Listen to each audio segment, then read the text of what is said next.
बेबो थाइजौआ 12 मास थायोनोलै बेसेबां थायगोनथाय नायनोसै दिनै 5 जुन इनभाइरनमेन्टेल डे नालाय मोजां साजायदों बिबारफोर बारदों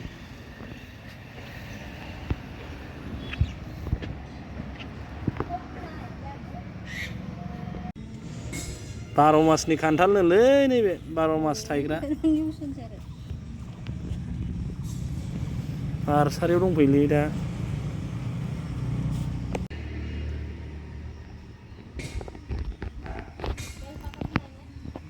दिनै इनभाइरनमेन्टेल डे नालाय मानसिफोरा बायफैगोन दायो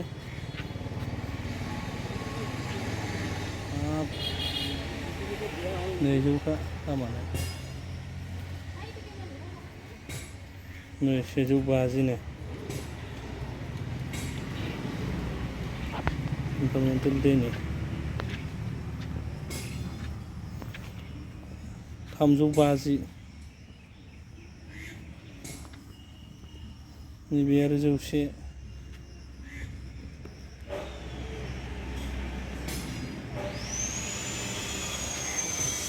प्रेजेन्टेसन दङ